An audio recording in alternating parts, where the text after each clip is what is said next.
Milestone हो जिससे हम यह समझ सकें कि गांव के ये लोग हैं जो हमारे विद्यालय के परिक्षेत्र में आते हैं, और गांव का हर व्यक्ति यह एहसास करे एक मास्टर साहब हमारे लिए आए हैं करने के लिए। यह दोनों का एक अच्छा गांव और शिक्षक और विद्यालय का एक अच्छा सामंजस्य और अपनत्व की भावना पैदा हो सके, ये जरूरी है, ये आवश्यक है, ये करना इसकी। और इसके साथ साथ जो विषय लाने की बात हो रही थी,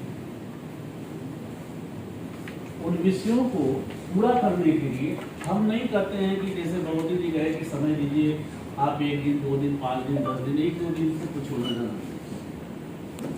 आप मत सुनिए।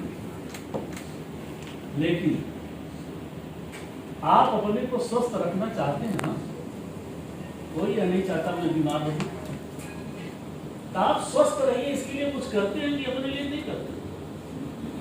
आपका भी परिचय हो रहा था, आप बता रहे थे कि मेरा अमुक नाम है, आपका नाम है यानी आप एक पर्सनालिटी, एक व्यक्ति हैं,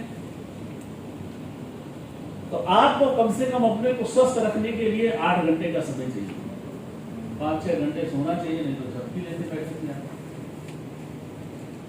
स्नान करना चाहिए, भोजन करना चाहिए, कपड़ा अच्छा धुलना पहनना चाहिए, ये सब आपकी निजी है, इसमें किसी की हिस्सेदारी नहीं। आप अपने नाम के बाद फिर दूसरा चीज बताए कि मैं अमुक विद्यालय में सहायक अध्यापक हूं या प्रधानाध्यापक हूं या प्रिंसिपल, जो कुछ आपने बताया, आपने अपने से हटकर एक अपने से जुड़ा हुआ एक बताया परिचय, दूसरा उस परिचय के लिए आप काम करते हैं, दूसरा 8 घंटा आप निकालते हैं, 5-6 घंटे का विद्यालय होगा, आने जाने का जो समय लगता होगा और भी कुछ समय निकालते हैं। मैं मैक्सिमम मानता हूं कि 8 घंटा दूसरा आप अपने परिवार के लिए दे रहे हैं, क्योंकि उससे आपके परिवार का भरण पोषण और आपका स्वास्थ्य ठीक चल सके। तो आप और अपना और अपने परिवार के लिए 24 घंटे में से कितना दे रहे हैं? 16 घंटे दे रहे हैं ना।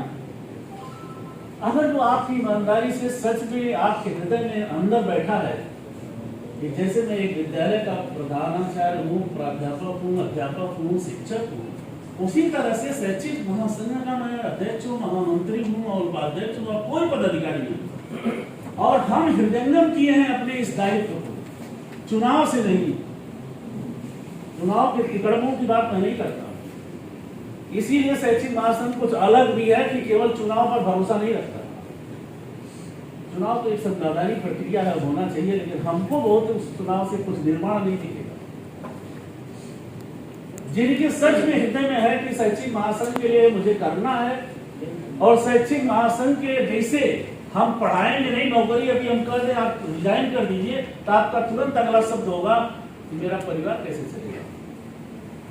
उसी तरह से जितना आप अपने परिवार के प्रति संवेदनशील हैं, जिस प्रकार से आप अपने प्रति संवेदनशील हैं, क्या उसी प्रकार का तीसरा परिचय आपने जो बताया है कि मैं शैक्षिक महासंघ का महामंत्री, उपाध्यक्ष और अध्यक्ष हूँ, क्या उसके प्रति भी तेरे संवेदनशील हैं?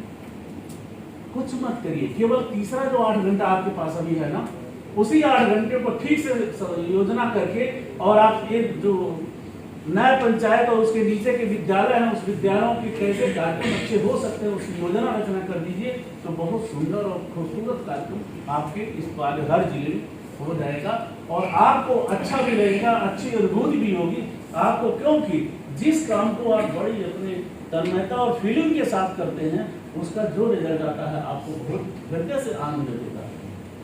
मन का आनंद नहीं होगा, मन का आनंद आंकड़ों से हो सकता है, लेकिन आप जब सीधे इन्वॉल्व होंगे उस कार्यक्रम में, तो आपके हृदय को आनंदित करेगा वह, जो लंबे समय तक आपको इंस्पायर करेगा कि जीवन भर शैक्षिक महासंघ का मुझे काम करना। इसलिए इसी के साथ साथ कई बार आ रहा था, अभी डॉक्टर निर्मला जी बता रही थी कि हम आजादी के अमृत महोत्सव पर 1857 से लेकर इस 1857 एक माइलस्टोन तय किया है कि 1857 से लेकर 1947 से 90 साल का कार्यकाल जो है, जिसको हर नौजवान, हर विद्यालय, हर गांव के, हर इंटर कॉलेज और सब जगह बताने की जरूरत है कि ये 90 साल कैसा रहा। 1857 क्यों तय किया, हमारे देश की दशा और दिशा क्या थी, 1857 के पहले अगर जो आप 100 साल जाएंगे क्या हो जाएगा? 1757 भारत में एक उसका नहीं ध्यान, पलासी का युद्ध हुआ। 1757 में पलासी का युद्ध हुआ था। तो पलासी का युद्ध कैसे हुआ, हम सब जरा उसका आकलन करें कि जो आज या हमारे मन से राष्ट्र की जो भावनाएं जब दुर्बल होती हैं, आक्रमण से और निष्क्रियता समाज की सुप्त हो जाती है, सज्जन शक्तियां जो समाज में रहते हैं वो अपने को एलोन और अकेला समझने लगते हैं और वो चुप होकर घर में बैठ जाते हैं। तब 1757 क्या था? भारत में एक कंपनी आई थी व्यापार करने। उस कंपनी ने सोचा कि अरे भारत के इतने निरीह और मानसिक अवस्था से इतने दुर्बल लोग हैं यहाँ के लोग, इनके पर तो हम सत्ता भी चला सकते हैं। तो उन्होंने सिराजुद्दौला के ऊपर आक्रमण कर दिया। तो उसमें बंगाल का नवाब था जिसकी राजधानी मुर्शिदाबाद हुआ करती, और वो 1757 में युद्ध होता है। उस युद्ध में भारत हार जाता है, और हार जाता है किससे? क्लाइव से, जिसके पास इतिहासकारों ने लिखा है कि 300, किसी ने 600, मैक्सिमम एक आधे इतिहासकार ने लिखा है कि 1800। लेकिन 300 और 600 लोग भारत को हरा देते हैं, और ऐसे स्थान पर पलासी के मैदान में जहां किसी का रक्त भी नहीं बहता। उसका जो सेनापति है जाकर कुछ बिक जाता है, क्योंकि वो कंपनी समझ गई थी कि यहाँ के लोगों का मानसिक स्तर कितना दब चुका है और यहाँ के लोग कैसे शिक्षा पर बिक सकते हैं ये समझ गया। इसीलिए 1757 को इतना ही नहीं किया कि जैसे भारत और पाकिस्तान का मैच होता हो, पवेलियन कैसा दिखता है उस समय हमको, वैसे पलासी के मैदान में भारतीय लोग तमाशा देखने गए थे कि देख रहा हूँ युद्ध कैसे होता है और भारत जीतता है कि हारता है। अगर जो उसमें थोड़ा सा हमारे पास नेशनलिटी होती, राष्ट्र मेरे लिए फर्स्ट होता, देश मेरा है, यह भाव जागृत रहा होता समाज में, तो एक एक ईंट और पत्थर उठाकर अगर जो जनता फेंकती होती तो क्लाइव बचता क्या है? नहीं हुआ। इतना ही नहीं किया, आप इस भारतीयों को इतना और शर्मिंदगी से और दबाया कि तीसरे दिन हुआ मुर्शिदाबाद से लेकर 300 सैनिकों का लूट मार्च कराया, और भारत के लाखों लोग तमाशा देख रहे थे। ये एक सेना है जो भारत को रौंद कर विजयी हुई है। इसको तमाशा की लाखों की संख्या मुर्शिदाबाद से कलकत्ता तक दोनों तरफ तमाशा देखने, ये हमारा मानसिक स्तर हो गया। तब आप इतिहास पढ़ते हैं तो कई बार लगता है कि काश उस समय हम पैदा हुए होते तो ऐसा नहीं, अपने ऊपर फिर शर्म आने लगी। इसकी परिणति ये हो गई कि जब हमारी चीजें इतनी शोषण होने लगी, इतना दबाव होने लगा, इतना हम मरने लगे, तब इसका परिणति हुई 1857। कोई सामान्य जो इतिहासकार लिखे हैं वह केवल उतने पर मत जाइए कि इतिहासकारों ने लिख दिया है, चाहे रोमिला थापर हो, इरफान मलिक हबीब हो, उन्होंने लिख दिया कि 1857 एक सिपाही विद्रोह था, म्यूटनी थी, ऐसा करके समाप्त कर दिया। कुछ पन्नों में, कुछ पेज में इसको खत्म। लेकिन उत्तर से लेकर दक्षिण तक, पूरब से लेकर पश्चिम तक भारत में 3 लाख लोगों को 1857 में मारे गए थे, शहीद हुए हैं हमारे और आपके परिवारों को, जिसको शैक्षिक महासंघ ने कहा कि जो अनसंग हीरो हैं, जिनका नाम कोई नहीं जानता, उस गांव में मरे और खत्म हो गए कहीं न कहीं से, ऐसे लोगों को निकाल कर लाना है, जगाना है कि हमारे गांव को भी इस स्वतंत्रता की आजादी में योगदान रहा, इसलिए करना। 3 लाख लोग कोई सामान्य नहीं थे, कोई राजे रजवाड़े और बड़े परिवारों से लोग नहीं थे, हम सबके सामान्य परिवार से लोग मारे। इतना ही नहीं, 1857 में यह युद्ध खत्म, ये संग्राम समाप्त नहीं होता है। हमने केवल 1857 ही पढ़ा, 58 और 59, 60, 3 साल में 57 में कुछ स्थानों पर अंग्रेज मार खाए हैं, कुछ स्थानों पर मारे। जिन स्थानों पर अंग्रेज भागे थे, डिफीट हुए थे, मार खाए थे, उन स्थानों को उन्होंने चुन चुन कर बदला दिया 60 पर, और उस बदले में लगभग 3.5 लाख लोगों को निर्ममता पूर्वक मारा है। गांव के गांव को घेर कर स्त्री बच्चे अबाल वृद्ध सबको घेर कर गांव के गांव को फूंक दिया है। आप उठाकर कलकत्ता से लेकर और जीटी रोड तक, आप मेरठ तक चले अगल बगल के गांव।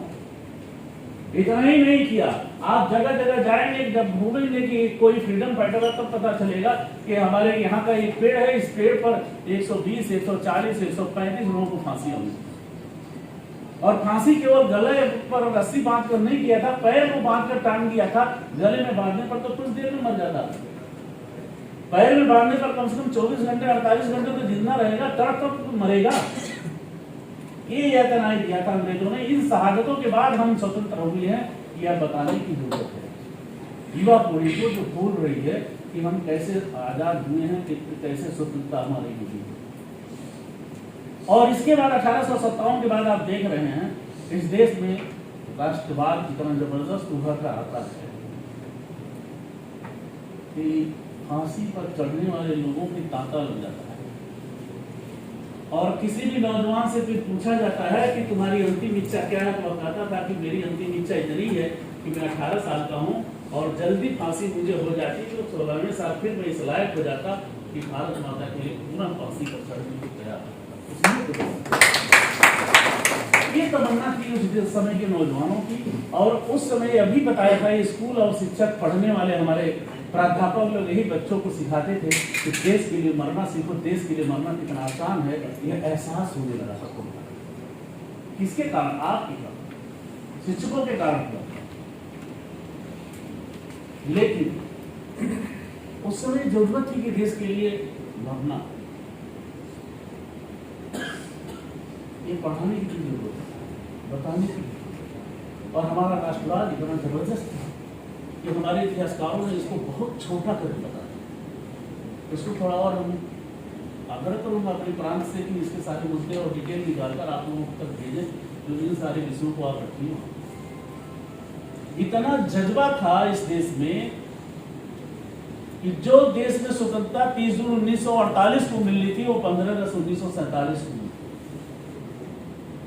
1956 में इटली आया था, कलकत्ता में एक बार चुना है लंदन से, तो उससे लोगों ने पूछा कि भारत को आजाद करके आप चले गए, आपके मन में ऐसा क्या भाव आया कि जिसके कारण भारत को छोड़ दिया आपने? उन्होंने कहा हमने छोड़ा नहीं था। उसने कहा कि जिनके बल पर जिन भारतीयों को हम वेतन देकर भारतीयों को मरवाते थे, वो हमारे जो सैनिक कोई इंग्लैंड से नहीं आए थे, भारत की ही सेना हमारे लिए काम करती थी, भारत के लोग ही भारत को मारते थे।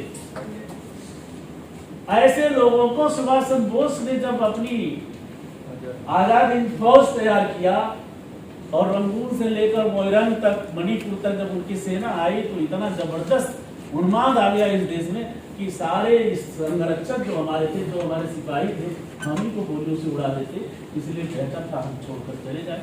और हमारी जब मीटिंग हुई थी हाउस ऑफ कॉमन्स में, तब हमने कहा कि 30 जून 1948 को भारत को स्वतंत्र कर दिया जाए। लेकिन उनको इतना भय हो गया था अंग्रेजों को कि 1948 में छोड़कर जाने के पहले ऐसे किसी को वायसराय बनाकर भेजा जाए जो भारत में जितने हमारे लोग हैं सब सुरक्षित वापस आ जाए। नहीं तो जैसे हम कहेंगे भारत आजाद होता है, तैसे हमारे अंग्रेज सब मार दिए जाए। तब तय हुआ कि लॉर्ड माउंटबेटन को यहाँ भेजा जाए। माउंटबेटन आया और बड़े कूटनीतिक तरफ से कैसे पूरे भारत को देखा, समझा, घूमा और कहा कि 47-30 जून तो देर हो जाएगा। उन्होंने हिंदू मुस्लिम और तरह तरह की बातें चलाकर और उसने इस देश को 15 अगस्त 1947 को ही आजाद। और इतना नहीं किया, आजाद होने के बाद हमारे देश के भले अंतरिम प्रधानमंत्री बन गए हों, लेकिन उसने कहा कि अभी तुम लोग चलाने लायक नहीं हो देश। उसकी मंशा तो थी कि सारी पावर मेरे पास रहे, लेकिन हमारे लोग नहीं समझ पाए। प्रधानमंत्री बन गए अंतरिम, लेकिन वायसराय उसके बाद भी बना रहा माउंटबेटन इस देश का। और जब तक यहाँ से पूरे अंग्रेज नहीं वापस चले गए सुरक्षित, तब तक इस देश का वो वायसराय। इतना डरा हुआ था। क्यों? हम जब खड़े हो गए थे सामने। आज इसलिए आजादी की बात, स्वतंत्रता की बात यह करने की जरूरत है, गांव-गांव तक बताने की जरूरत है, हर विद्यालय में पढ़ने वाले नौजवान और शिक्षकों को बताने की जरूरत है। अब इसका दूसरा पार्ट एक और बताना है। हम 75 वर्ष में अमृत महोत्सव मना रहे हैं। 75 वर्ष में हम आजादी के क्या खोया क्या पाया, एक समीक्षा भी करनी चाहिए कि हम क्या किए 75 साल में। 75 सालों का जब मूल्यांकन होता है तो हमने बहुत सारे IIT, IIM, यूनिवर्सिटियां, बहुत सब कुछ खोला, बहुत सारे विद्यालय खोले। आज भारत में हायर एजुकेशन में एनरोलमेंट 27.1 है। टोटल नौजवान के 27.1% लोग आज उच्च शिक्षा में पढ़ रहे हैं। और भी अच्छा यह है कि हमारे देश की छात्राएं 27.3 यानी लड़कों से ज्यादा लड़कियां हायर एजुकेशन